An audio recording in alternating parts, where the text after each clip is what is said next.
നമസ്കാരം.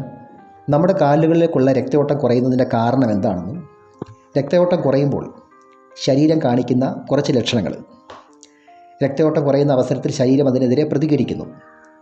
അന്നേരം ശരീരം കുറച്ച് ലക്ഷണങ്ങൾ കാണിക്കും. അതെന്തൊക്കെയാണെന്നും ഇങ്ങനെ ലക്ഷണങ്ങൾ കണ്ടാൽ നമ്മൾ ചെയ്യേണ്ട വർക്കൗട്ടുകൾ, എക്സർസൈസുകൾ എന്തൊക്കെയാണെന്നാണ് ഇന്നത്തെ വീഡിയോ. അതിനു മുമ്പ് എൻ്റെ ഈ ചാനൽ നിങ്ങൾ ആദ്യമായിട്ടാണ് കാണുന്നതെങ്കിൽ തീർച്ചയായിട്ടും സബ്സ്ക്രൈബ് ചെയ്യണം, ലൈക്ക് ചെയ്യണം, കൂട്ടുകാർക്ക് ഷെയർ ചെയ്യണം. കാലുകളിലേക്ക് ബ്ലഡ് സർക്കുലേഷൻ കുറയാനായിട്ട് പല കാരണങ്ങളാണ്. അതിനകത്തെ ഒന്നാമത്തെ കാരണം ഈറ്റിംഗ് ഡിസോർഡറും വ്യായാമമില്ലായ്മയും. നമ്മൾ കൂടുതൽ കലോറിയുള്ള ഭക്ഷണം കഴിക്കുന്നു, അതനുസരിച്ചുള്ള വ്യായാമമില്ലായ്മ. ശരീരത്തിൻ്റെ മൊത്തത്തിലുള്ള ഭാരം കൂടുന്നത് കാലുകളിലേക്ക് ബ്ലഡ് സർക്കുലേഷൻ കുറയാൻ കാരണമാകും. അതുപോലെ കൺട്രോൾ അല്ലാത്ത പ്രഷർ, ഷുഗർ, കൊളസ്ട്രോൾ, ഈ മൂന്ന് കാര്യങ്ങൾ കൺട്രോൾ അല്ലെങ്കിൽ, ഈ മൂന്നിൽ ഏതെങ്കിലും ഒരു കാര്യം കൺട്രോൾ അല്ലെങ്കിലും കാലുകളിലേക്ക് രക്തയോട്ടം കുറയാം. അതിന് കാരണം ഹാർട്ടിൽ നിന്നും ഏറ്റവും അകന്നു നിൽക്കുന്ന അവയവങ്ങളാണ് കാലുകൾ. കാൽപാദങ്ങൾ, കാഫ് മസിൽസൊക്കെ ഹാർട്ടിൽ നിന്നും കുറച്ച് ദൂരെ മാറിയാണ് മറ്റുള്ള അവയവങ്ങളെ അപേക്ഷിച്ച്. അതുകൊണ്ട് സർക്കുലേഷൻ കുറയുമ്പോൾ ഏറ്റവും കൂടുതൽ സിംറ്റംസ് കാണിക്കുന്നതും കാലുകളിലാണ്. അതുപോലെ സ്മോക്കിംഗ് ഇതിൻ്റെ ഒരു പ്രധാനപ്പെട്ട കാരണമാണ്. ചില വൈറ്റമിൻസിൻ്റെ കുറവ്, ചില മരുന്നുകളുടെ സൈഡ് എഫക്റ്റ് കൊണ്ടും കാലുകളിലേക്ക് ബ്ലഡ് സർക്കുലേഷൻ കുറയാം. സർക്കുലേഷൻ കുറയുന്ന സമയത്ത് ശരീരം കാണിക്കുന്ന കുറച്ച് ലക്ഷണങ്ങൾ എന്തൊക്കെയാണെന്ന് നോക്കാം. കാരണം ശരീരം ഇതിനെതിരെ പ്രതികരിക്കുന്നതാണ് നമ്മൾ കാണുന്നത്. ഇടയ്ക്കിടയ്ക്കുണ്ടാകുന്ന മസിൽ പെയിൻ, അതുപോലെ നടക്കുന്ന സമയത്ത് ഏതെങ്കിലും ഒരു കാലിന് ഒരു ബലഹീനത പോലെ തോന്നുക, ഒരു ബലമില്ലാത്തതുപോലെ തോന്നുക, ഇത് ശരീരം കാണിക്കുന്ന ആദ്യ ലക്ഷണമാണ്. അതുപോലെ സ്കിന്നിൽ തോന്നുന്ന നീഡിൽ പെയിൻ സെൻസേഷൻ, ഇടയ്ക്കിടയ്ക്ക് കുത്തിക്കൊള്ളുന്ന പോലെ ഇടയ്ക്കിടയ്ക്കൊരു വേദന ഉണ്ടാകുക, പ്രത്യേകിച്ച് കാരണങ്ങളൊന്നുമില്ലാതെ. അതുപോലെ കാലുകളിലെ സ്കിന്നിൽ വരുന്ന നിറവ്യത്യാസം, കറുപ്പ് കളർ, നീല കളർ, അങ്ങനെ നിറവ്യത്യാസം കാണുന്നെങ്കിൽ തീർച്ചയായിട്ടും കാലുകളിലേക്ക് ബ്ലഡ് സർക്കുലേഷൻ കുറയുന്നതിൻ്റെ സൂചനയാണ്. അതുപോലെ രക്തയോട്ടം കുറയുന്നതിൻ്റെ മറ്റൊരു സൂചനയാണ് കാൽപാദം നന്നായിട്ട് ഇടയ്ക്കിടയ്ക്ക് തണുത്തിരിക്കുക, അതുപോലെ കൈയുടെ വിരലുകൾ തണുത്തിരിക്കുക. ഇതൊക്കെ കാലുകളിലേക്ക് ബ്ലഡ് സർക്കുലേഷൻ കുറയുന്നതിൻ്റെ സൂചനയാണ്. അതുപോലെ പ്രത്യേകിച്ച് കാരണങ്ങളൊന്നുമില്ലാതെ തോന്നുന്ന പെരുപ്പ്, രണ്ട് കാലുകൾ പെരുക്കുക അല്ലെങ്കിൽ ഏതെങ്കിലും ഒരു കാല് പെരുക്കുക, അതിന് പ്രത്യേകിച്ച് കാരണങ്ങളൊന്നുമില്ല എങ്കിൽ അത് കാലുകളിലേക്ക് രക്തയോട്ടത്തിന് വ്യത്യാസം വരുന്നു എന്നതിൻ്റെ സൂചനയാണ്. അതുപോലെ തന്നെ ചെസ്റ്റ് ഭാഗത്തിടയ്ക്കൊക്കെ ഒരു കൺജഷൻ ഉണ്ടായിട്ട് നമുക്കൊരു നീര് വരുന്നെങ്കിലും, കാലുകളിൽ നീര് വരുന്നെങ്കിലും സർക്കുലേഷൻ കുറയുന്നതിൻ്റെ മറ്റൊരു സൂചനയാണ്. അതുപോലെ മറ്റൊരു പ്രധാനപ്പെട്ട സൂചനയാണ് കാലുകളിലുള്ള വെയിൻ തടിച്ച് കിടക്കുന്നത്. പല സ്ഥലങ്ങളിലും വെയിൻ ഇങ്ങനെ തടിച്ച് കിടക്കുന്നത് ഇത് പൂവർ സർക്കുലേഷൻ്റെ ഒരു സൂചനയാണ്. അപ്പോൾ ഇങ്ങനെയുള്ള ലക്ഷണങ്ങൾ കാണുമ്പോൾ തന്നെ നമുക്ക് ചെയ്യാൻ പറ്റുന്ന 2-3 എക്സർസൈസ് മെത്തേഡുകളുണ്ട്. ഇതിന് ഏറ്റവും നല്ലത് റെഗുലറായിട്ടുള്ള ലോ ഇമ്പാക്റ്റ് എക്സർസൈസാണ് നമുക്ക് കാലുകൾക്ക് രക്തയോട്ടം വർദ്ധിപ്പിക്കാൻ ഏറ്റവും നല്ലത്. അതുപോലെ തന്നെ ഓവർ സ്ട്രെയിൻ എടുത്തുള്ള എക്സർസൈസും നമ്മൾ അവോയ്ഡ് ചെയ്യണം കാലിന് പ്രശ്നമുള്ളവർ. എന്നാൽ വെയിൻ ബൾജിങ് ഒന്നും ഇല്ലാത്തവർ കുറച്ച് ഹാർഡായിട്ട് ചെയ്താലും കുഴപ്പമില്ല. ആദ്യമായിട്ട് വജ്രാസനത്തിൻ്റെ ഏതെങ്കിലും ഒരു പൊസിഷനിലിരുന്ന് ശ്വാസം എടുത്ത് വിടുക. ശ്വാസം എടുത്ത് വിട്ട് നന്നായിട്ട് റിലാക്സ് ചെയ്യുക. അതിനുശേഷം ശ്വാസം എടുത്തുകൊണ്ട് കൈ മുകളിലേക്ക് ഉയർത്തി ശ്വാസം വിട്ടുകൊണ്ട് മുന്നോട്ട് കുനിയുക. മുന്നോട്ട് കുനിയുമ്പോൾ ശ്വാസം പൂർണ്ണമായി പുറത്തേക്ക് വിടണം. ശേഷം 2 കൈകളും തറയിൽ കുത്തി പർവ്വതാസനത്തിൻ്റെ ഒരു വേരിയേഷൻ, ആ പോസിൽ വന്ന് നിൽക്കണം. നമ്മളിത് ചെയ്യുന്നത് എന്താണെന്ന് വെച്ചാൽ കാലുകൾ നന്നായിട്ട് സ്ട്രെച്ച് ചെയ്യാൻ വേണ്ടിയിട്ടാണ് ആ പർവ്വതാസന പോസിൽ വന്ന് നിൽക്കുന്നത്. ഇവിടെ ശ്രദ്ധിക്കേണ്ട ഒരു കാര്യം, കാലുകൾ മടങ്ങിയും നൂന്നുമുള്ള എക്സർസൈസാണ് ചെയ്യുന്നത്. പ്രത്യേകിച്ചും കാലിലേക്കുള്ള ബ്ലഡ് സർക്കുലേഷൻ കൂട്ടാനായിട്ട് കാലുകൾ മടങ്ങിയും നിവർന്നുമുള്ള എക്സർസൈസ്, അതുപോലെ നല്ല സ്ട്രെച്ചിങ് വേണം. സ്ട്രെച്ചിങ്ങും ബെൻഡിങ്ങുമാണ് കാലുകളുടെ വ്യായാമത്തിന് ഏറ്റവും നല്ലത്. പുറകിലേക്ക് പോകുന്ന കാല് നന്നായിട്ട് സ്ട്രെച്ച് ചെയ്തിട്ട് വേണം മുന്നിലേക്ക് വരാൻ. അതുപോലെ തന്നെ മുൻപിലുള്ള കാല് നന്നായിട്ട് ബെൻഡ് ചെയ്യുന്നുണ്ട്, ശ്രദ്ധിച്ച് നോക്കിയാൽ അറിയാം. അപ്പോൾ ഈ ഒരു പൊസിഷനിലൂടെ നടക്കുന്നത് ബെൻഡിങ്ങും സ്ട്രെച്ചിങ്ങുമാണ്. അപ്പോൾ ഈ ഒരു വ്യായാമം എങ്ങനെ ചെയ്യുമ്പോൾ നമ്മുടെ ശരീരം മുഴുവൻ കോൺസെൻട്രേറ്റ് ചെയ്യുന്നത്, പ്രത്യേകിച്ചും സർക്കുലേറ്ററി സിസ്റ്റം കോൺസെൻട്രേറ്റ് ചെയ്യുന്നത് കാലുകളിലായിരിക്കും. ഇത് നമ്മുടെ കാഫ് മസിൽസിനെ ബലപ്പെടുത്താൻ ഏറ്റവും നല്ലൊരു മെത്തേഡാണ്. ആക്ച്വലി ഈ കാഫ് മസിൽ എന്ന് പറയുന്നത് നമ്മുടെ സെക്കൻഡ് ഹാർട്ടാണ്. അവിടെ നിന്ന് വീണ്ടും നമ്മൾ ഭുജംഗാസനത്തിലേക്ക് വരിക. ഭുജംഗാസനത്തിൽ വന്നിട്ട് വേണം തിരിച്ച് വീണ്ടും നമ്മൾ വജ്രാസനത്തിലേക്ക് വരാൻ. ഭുജംഗാസനം ചെയ്യുമ്പോൾ നമ്മൾ ശ്വാസം, യോഗയുടെ ഒരു നിയമം എന്താണെന്ന് വെച്ചാൽ തല മേലോട്ട് ഉയർത്തുമ്പോൾ ശ്വാസം എടുക്കാം, അതുപോലെ തല കുനിയുന്ന അവസരത്തിൽ ഈ സമയത്ത് ശ്വാസം പുറത്തേക്കാണ് വിടേണ്ടത്. കണ്ടോ? അതുപോലെ തിരിച്ച് വജ്രാസനത്തിൽ വരുന്നു. നമ്മൾ ഈ പൊസിഷനിലാണ് തുടങ്ങിയത്, അതേ പൊസിഷനിൽ തിരിച്ച് വരുന്നു. അടുത്തതായി മലർന്നിരുന്നുകൊണ്ട് ചെയ്യുന്ന ഒരു വർക്കൗട്ടാണ്. ഇവിടെ നമ്മുടെ ശരീരത്തിൻ്റെ ഭാരം കൈകളിലേക്കൂടെ ഷെയർ ചെയ്ത് കൊടുത്ത് കാല് ബെൻഡിങ് സ്ട്രെച്ചിങ്ങും ചെയ്യുന്നു. അപ്പോൾ ഈ വ്യായാമം ഞാൻ ഇങ്ങനെ കാണിക്കുന്നത് എന്തിനാണെന്ന് വെച്ചാൽ ഏത് വിഭാഗത്തിലുള്ളവർക്കും, സ്ത്രീകൾക്ക്, പുരുഷന്മാർക്ക്, അതുപോലെ ഇപ്പോൾ ഓൾറെഡി കാല് വേദനയുള്ളവർക്ക്, അതുപോലെ തന്നെ കാലിന് എന്തെങ്കിലുമൊക്കെ പ്രോബ്ലംസ് ഉള്ളവർക്ക്, ആർക്ക് വേണേലും ഈ ഒരു മെത്തേഡ് ചെയ്യാം. അപ്പോൾ ഇങ്ങനെ നമ്മൾ ചെയ്യുന്നതിൻ്റെ ഒരു ഗുണം എന്താണെന്ന് വെച്ചാൽ നമുക്ക് എന്ത് എക്സർസൈസ് ചെയ്യണം എന്നൊരു കൺഫ്യൂഷൻ വരുന്നില്ല.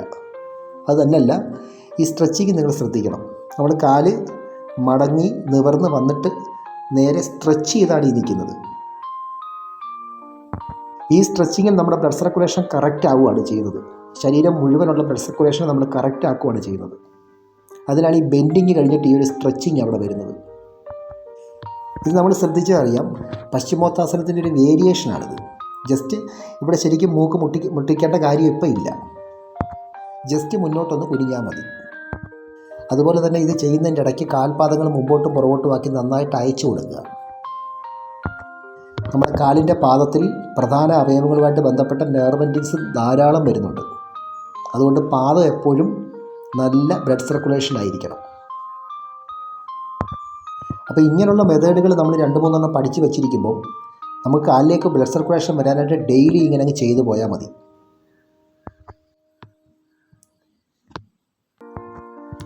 അപ്പോൾ അതിനുശേഷം വീണ്ടും നമ്മൾ ആ പഴയതുപോലെ സ്ട്രെച്ച് ചെയ്യണം. അപ്പോൾ ഇങ്ങനെ സ്ട്രെച്ചിങ് ചെയ്യുന്ന സമയത്ത് നമ്മുടെ തല ബാക്കിലേക്ക് ഉയർത്തി നോക്കുക. അപ്പോൾ വീണ്ടും അതേ മെത്തേഡ് തന്നെ ചെയ്യുക. ഇവിടെ നമ്മൾ ഓർക്കേണ്ട ഒരു പ്രധാനപ്പെട്ട കാര്യം, നമ്മുടെ കാലുകൾക്കാണ് ഏറ്റവും കുറവ് ബ്ലഡ് സർക്കുലേഷൻ വരാനുള്ള പോസിബിലിറ്റി കൂടുതൽ. ഹാർട്ടിൽ നിന്നും ഏറ്റവും അകന്നു നിൽക്കുന്ന അവയവം ആയതുകൊണ്ട് തന്നെ ആ പമ്പിങ്ങിൻ്റെ ഫോഴ്സ് കുറവായിരിക്കും കാലിൽ കിട്ടുന്നത്. അപ്പം നമ്മൾ ഇരുന്നു കൊണ്ടുള്ള വ്യായാമം കഴിഞ്ഞു. അതിനുശേഷം കിടന്നുകൊണ്ടുള്ള ഒരു വർക്കൗട്ടാണ്.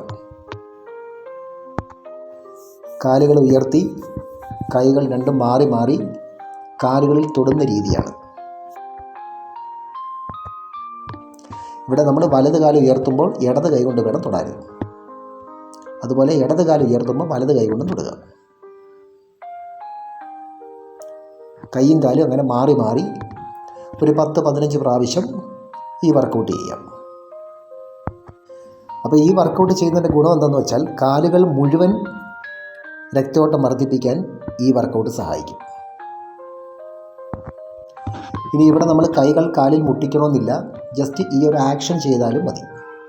അതിനുശേഷം കാല് മടക്കിയുള്ള ബെൻഡിങ്ങും സ്ട്രെച്ചിങ്ങുമുള്ള എക്സർസൈസാണ്. ഈ എക്സർസൈസ് നമ്മൾ പ്രത്യേകം ശ്രദ്ധിക്കണം.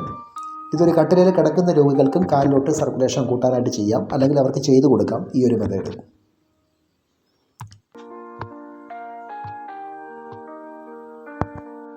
ഇത് ഒരു ലോ ഇമ്പാക്റ്റ് എക്സർസൈസാണ്. പ്രത്യേകിച്ചും കാലിന് കൂടുതൽ ഫോഴ്സ് കൊടുക്കാത്ത രീതിയിൽ. മറ്റു രീതി നമ്മൾ ചെയ്തപ്പോൾ കാലിന് ബലം കൊടുത്തായിരുന്നു ചെയ്തത്, അതിന് ഭാരം കൊടുത്തായിരുന്നു ചെയ്തത്.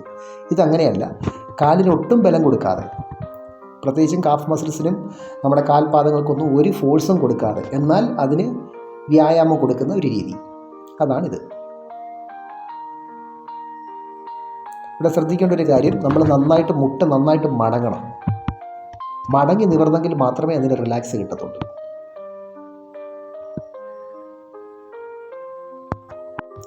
ഈ എക്സർസൈസ് കാല് വേദനയുള്ളവർക്ക്, കാലിന് പെരുപ്പുള്ളവർക്ക്, അതുപോലെ തന്നെ നീർക്കെട്ടുള്ളവർക്ക് എല്ലാം ചെയ്യാൻ പറ്റിയ ഒരു നമ്പർ 1 മെത്തേഡാണിത്.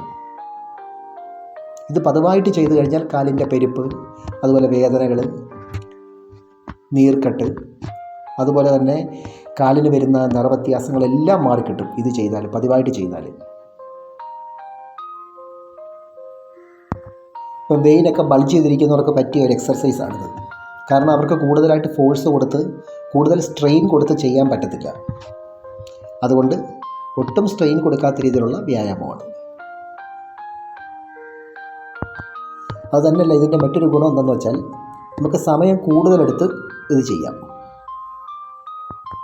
ഇപ്പോൾ കൊച്ചു കുട്ടികൾ മുതൽ 100 വയസ്സുള്ളവർക്ക് വരെ ചെയ്യാൻ പറ്റിയ ഒരു കാലിന് കൊടുക്കുന്ന വ്യായാമമാണിത്.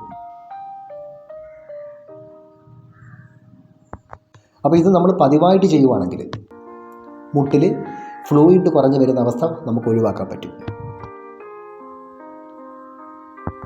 അതുപോലെ മുട്ടിൻ്റെ ഓപ്പറേഷൻ കഴിഞ്ഞവർക്കൊക്കെ മുട്ട് നന്നായിട്ട് ബെൻഡ് ചെയ്യാൻ പറ്റിയ ഒരു എക്സർസൈസാണിത്. അപ്പോൾ ഈ രീതി നമ്മൾ ഓരോ കാലും മാറി മാറി ചെയ്യാം. 2 കാലും അടുപ്പിച്ച് ചെയ്യാം. അതുപോലെ ഓരോ കാലും മാറി മാറി പ്രത്യേകം എടുത്ത് നമുക്ക് ചെയ്യാൻ പറ്റും.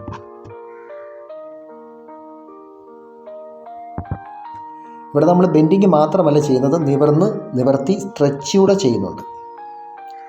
സ്ട്രെച്ച് ചെയ്ത് കാല് മാക്സിമം അടുപ്പിക്കുന്നു. അപ്പോൾ നമ്മൾ ഈ കാലിന് വേണ്ടിയാണ് ഇങ്ങനെ എക്സർസൈസ് ചെയ്യുന്നതെങ്കിലും നമ്മൾ ഓട്ടോമാറ്റിക്കായിട്ട് കൈ കൊണ്ടുകൂടാണ് ഇത് ചെയ്യുന്നത്. അപ്പോൾ കൈക്കൂടെ നമുക്ക് വ്യായാമം കിട്ടുകയാണ് ചെയ്യുന്നത്.